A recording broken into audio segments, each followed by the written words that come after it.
샬롬 샬롬 샬롬 샬롬. 하나님 사랑합니다. 여러분 주 안에서 사랑합니다. 요한복음 18장 15절에서 27절 말씀입니다. 나는 아니라 이렇게 베드로가 주님을 부인하는 그런 모습이죠. 지금은 고난주간 기간 저희들이 가고 있습니다.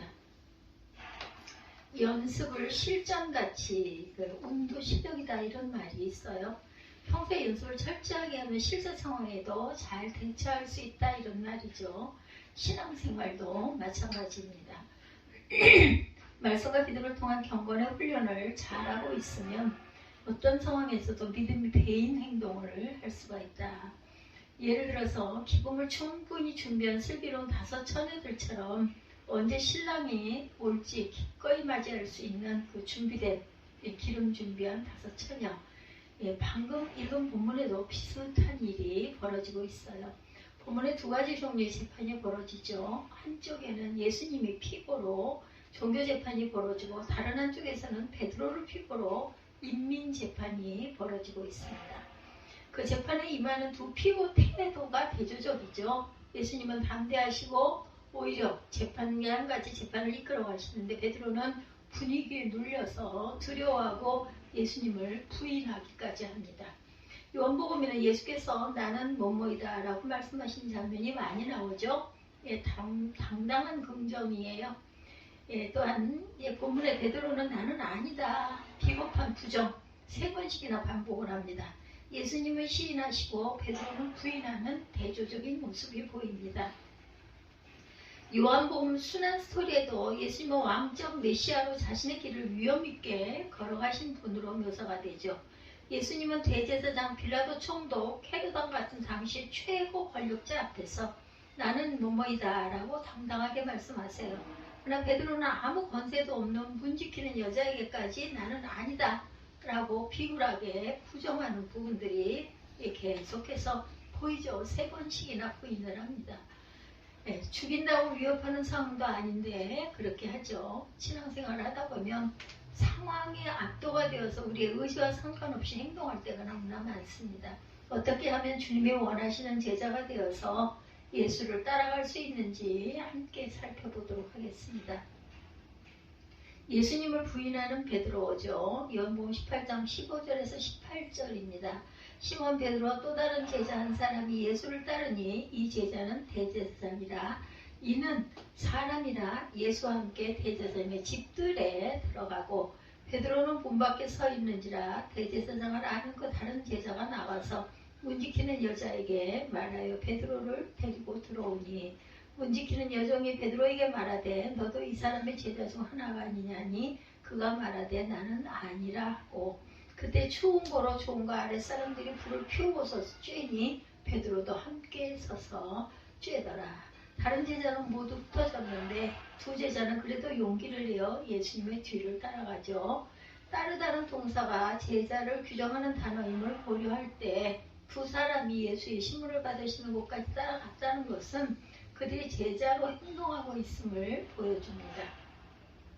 베드로와 함께 대제사장의 집까지 따라간 다른 제자 한 사람은 아마 이름이 밝혀지고 있지는 않지만 제사장과 아는 사람이라는 설명만 나오고 있죠. 사복음서 가운데 요한복음에서만 그때가 추운 고로와 숯불을 피우고 라는 표현을 사용하면서 목격자만이 알 수 있는 구체적인 상황 묘사를 하고 있어요. 이 다른 제자는 이것을 그 말씀을 기록한 요한이라는 것이 가장 자연스럽습니다. 대제사장 집에 도착하자 요한은 바로 그 집 안으로 들어갔지만 베드로는 들어가지 못하고 있었던 거죠. 문이 열리기를 기다린 동안 베드로는 자기가 대제사장의 종의 귀를 칼로 베었던 일, 겟세마네 동산에서 예수님이 기도하시는 동안 잠을 잤던 일, 예수께서 잡혀가셔서 지금은 신문을 받고 계신 일 등 지난 하루 동안 있었던 일들을 생각하며 마음이 얼마나 무겁고 뒤숭숭하고 겁들하고 두렵고 했을까요? 그죠? 아마 굉장히 긴장하고 있고 어쩌면 패닉 상태에 있지 않았을까 하는 생각이 듭니다. 요한이 문지키는 여자에게 부탁해서 베드로가 결국 들어가죠. 안에 들어가려는데 그 여자가 베드로에게 너도 이 사람의 제자 중 하나가 아니냐라고 묻죠. 아니다를 전제로 하는 질문입니다. 즉 베드로가 예수님과 함께 있던 자로 확신하고 물어본 것이 아니라 그냥 물어본 거예요. 근데 베드로는 갑작스럽게 질문을 당하자 당황합니다. 위험에 처한 스승 근처를 맴돌 정도로 주님에 대한 애정이 있었고 주님을 위해 자기 목숨까지 버리겠다고 장담도 했는데 13장에 그랬죠. 주님을 향한 베드로의 사랑은 거기까지 그 정도밖에 되지 않았다. 그는 주님을 위해 목숨을 버릴 만한 용기는 없었습니다. 예수님과 함께 했던 소중한 시간들과 이야기들을 숨겨 자신이 살 수 있다는 생각에 그만 거짓말을 하고 말았다. 베드로는 대제사장의 집에 일단 들어가긴 했지만 그곳에서 어색하게 종과 아랫사람들과 함께 불을 쬐고 있었고 베드로의 행동은 그가 깨우기도 하며 다가올 시험과 싸움을 준비하지 못했기 때문이다. 우리가 영적으로 민감하지 못하면 여자의 친문에 무너진 베드로의 모습만 비칠 뿐이죠. 신앙을 결단하는 것만으로는 충분하지가 않다. 희생을 각오하고 두려움의 선을 넘어야 합니다.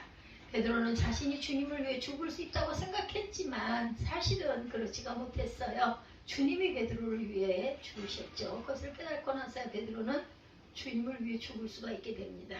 안나스 앞에서 신문을 받는 부분이 15절에서 24절에 증거되어 있죠. 요한복음 18장 19절입니다. 네. 대제사장이 예수에게 그의 제자들과 그 교훈에 대하여 물으니 예수께서 대답하시되 내가 드러내놓고 세상에 말하였노라. 모든 유대인들이 모이는 회당과 성전에서 항상 가르쳤고 은밀하게는 아무것도 말하지 않았다. 어찌하여 내게 묻느냐. 내게 무슨 말을 하였는지 들은 자들에게 물어보라. 내가 대제사장이 이같이 대답하느냐 하니 예수께서 대답하시되 내가 말을 잘못하였으면 그 잘못한 것을 증언하라. 바른 말을 하였으면 내가 어찌하여 나를 치느냐 하시더라. 안나스가 예수를 결박한 그대로 대제사장 가야바에게 보내니라. 이렇게 14절에 증거하죠. 요한복음에는 공간복음과 달리 베드로가 예수를 부인하는 장면 사이에 예수님이 신문 받으시는 장면이 끼어 있습니다. 그 신문의 현장에 불을 뽑으러 온 사람은 예수님이 아니라 안나스였죠. 유대의 율법에 따르면 피해자에게 직접 질문하는 것이 적절하지 못해요. 정당한 재판을 하려면 증인을 불러서 그들의 증언을 들어야 합니다. 근데 이 재판은 증거도 없고 변호하는 사람도 없어요. 불리한 것이죠. 자기들이 이미 결론을 내려놓고 거기에 끼워 맞추는 전술. 안나스는 예수님의 제목을 명확히 내지를 못해요. 질문 내용은 예수님의 제자들과 그의 교훈에 대한 것이죠. 예수님은 제자들에 관해서 아무 말씀도 하지 않으십니다. 제자들을 보호하시려면 예수님의 마음이 드러나죠. 교훈에 관해서도 내가 드러내놓고 세상에 말하였노라. 이렇게 대답합니다. 예수님은 하나도 숨길 것이 없으셨어요. 회당이든 성전이든 어디를 가시든지 천국에 대해 그리고 자신이 메시아라는 사실에 대해서 공개적으로 이미 선언을 하셨습니다. 그러니 그 내용을 알고 싶으면 말씀을 들은 자들에게 물어봐라 말씀하시죠. 안나스는 예수님으로부터 어떤 시원한 대답도 얻지 못해요. 그때 그 곁에 있던 아랫사람이 예수님을 치죠. 예수님의 대제사장에 대답하는 것이 불손하다, 마음에 들지 않는다. 예수님은 내가 잘못한 것이 있으면 바른 말을 했을 뿐인데 왜 나를 치느냐. 그런데 예수님의 위험 있는 태도 앞에 아무 말도 그는 하지 못하죠. 신문 과정에 대제사장이나 그의 아랫사람들이 아닌 예수님의 모든 상황을 주도하고 계십니다. 안나스는 아무런 잘못이 없는 예수님을 결박한 그대로 가야바에게 보내죠. 예수님은 대제사장의 더 큰 권위를 갖고 계셨어요. 예수님의 권위는 대제사장보다 더 큰 권위를 가지고 계셨다. 그럼에도 불구하고 예수님은 대제사장에게 신문 받으시고 모욕을 당하셨습니다. 최후의 심판 때 심판의 주로 이 세상에 오실 분이 인간의 법정에서 신문을 당하신 거예요. 있을 수 없는 일이지만 예수님이 이 모든 것이 인간을 구원하시기 위해서 하나님이 이루어 가시는 구속사 드라마의 한 부분임을 믿고 알고 모든 수모를 참으신 거죠. 베드로의 계속된 부인이 25절에서 27절까지 나타나죠. 다시 제자가 아니다. 18장 25절입니다. 베드로가 서서 불을 쬐더니 사람들이 묻되 너도 그 제자 중 하나가 아니냐? 베드로가 부인하여 이르되 나는 아니라 하니 대제사장의 종 하나가 베드로에게 귀를 잘린 사람의 친척이라 이르되 내가 그 사람과 함께 동산에 있는 것을 내가 보지 아니하였느냐? 이에 베드로가 또 부인하니 닭이 울더라. 세 번째 부인이죠. 베드로가 대제사장과 아랫사람들과 함께 불을 쬐고 있을 때 몹시 불안했을 거예요. 그때 같이 불 쬐던 사람이 베드로에게 너도 그 제자 중 하나가 아니냐? 라고 묻자 아니다를 전제로 하는 질문이죠. 베드로는 나는 아니라 하면서 다시 한번 예수님과 관계를 부인합니다.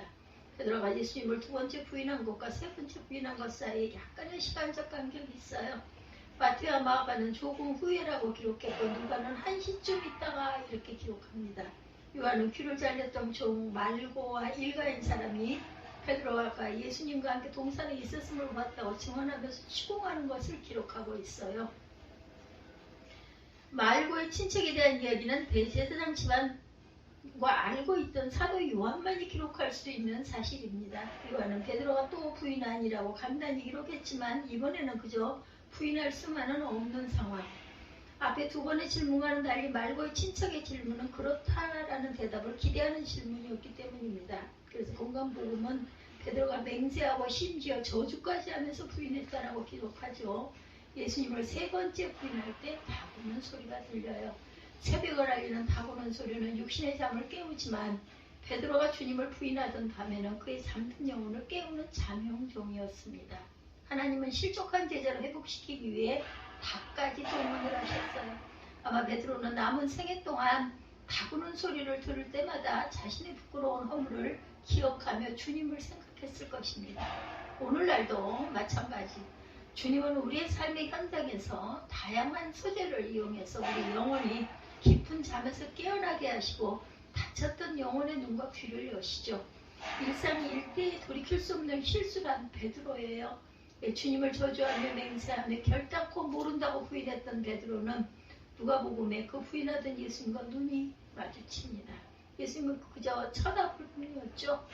그러나 베드로는 그 주님의 시선을 일생 동안 잊을 수가 없었을 거예요.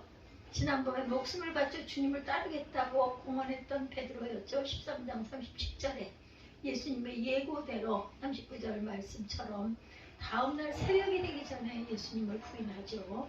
요한복음에는 베드로가 통곡하고 회개하는 장면이 나오지 않습니다. 그런데 공간복음에 베드로가 다구는 소리를 듣고 밖으로 나갔고 부끄러움과 슬픔에 잠겨 심히 통곡하였다. 마가복음 14장 72절, 누가복음 22장 62절입니다.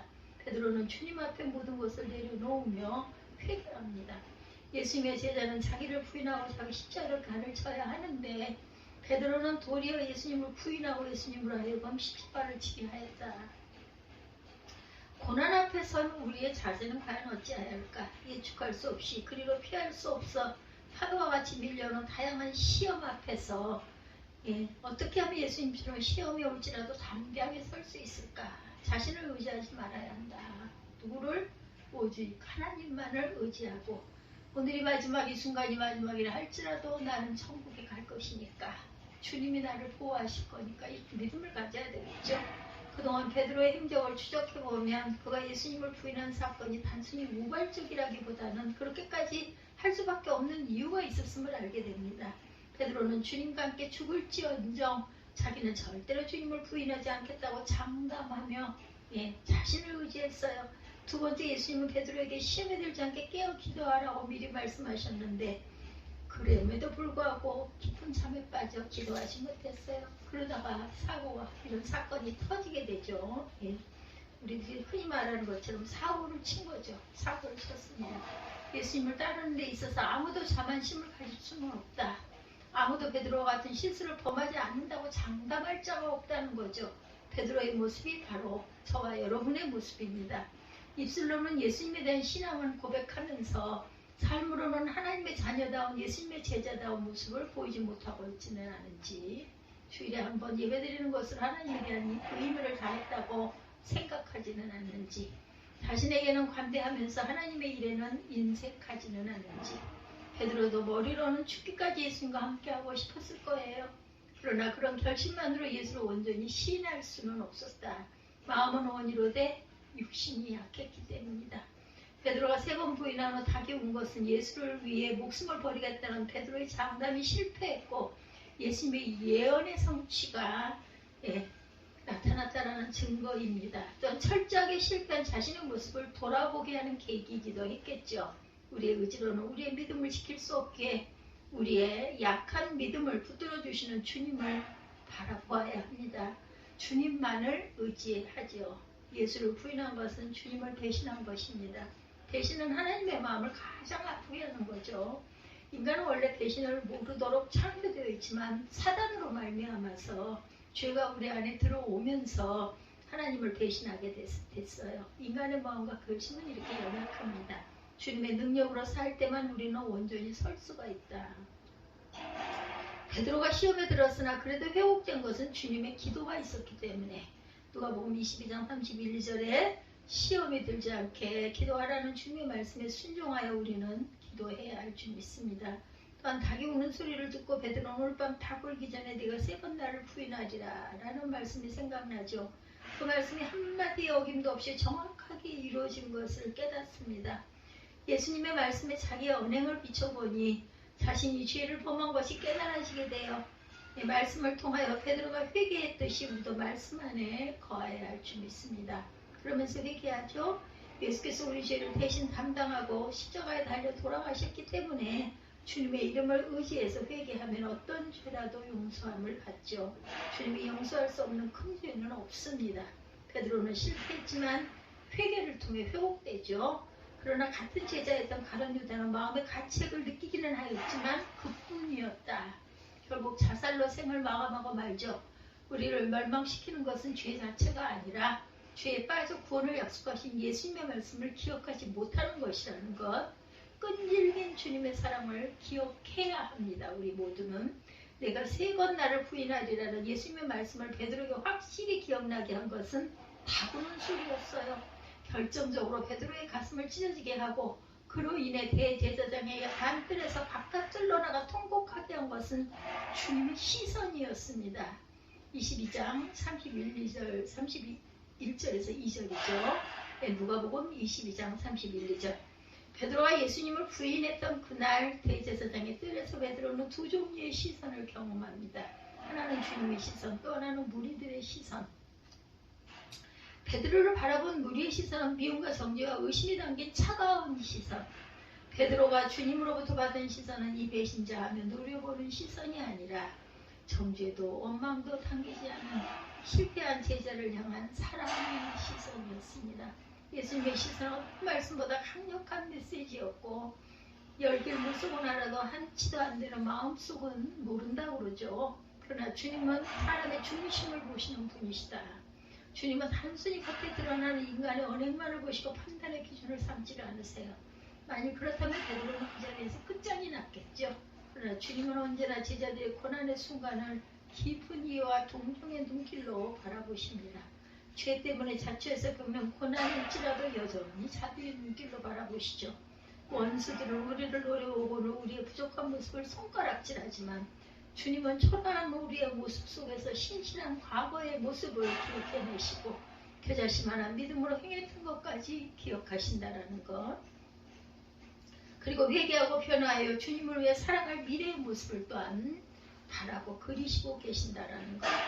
베드로는 주님의 제자로 떨어질 수 있는 밑바닥까지 떨어졌지만 주님은 베드로를 포기하지 않으셨어요.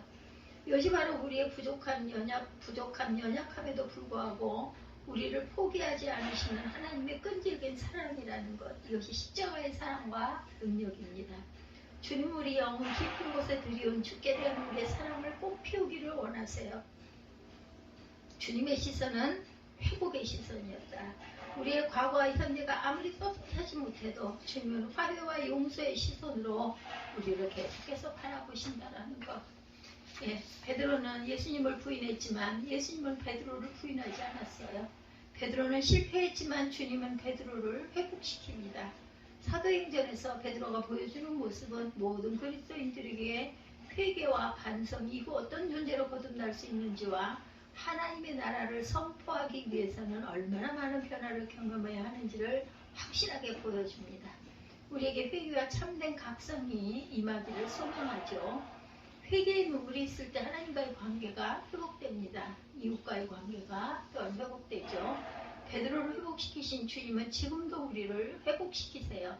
지금은 어느 때인가 그 코로나의 위험, 그 원래 코로나가 아닌 새로 나온 코로나의 위험이 아직도 남아있고, 사람들의 활동 둔화로 인한 경기 침체가 있을지라도 자신을 돌아보고 주님과의 관계를 회복하려고 하는 그런 시기에 우리는 서 있습니다. 지금은 가슴 치며 통곡하고 회개할 때라는 것, 주님은 우리의 완벽한 것을 요구하지 않으세요. 우리의 한계를 인정하고 주께 나아가기를 원하십니다.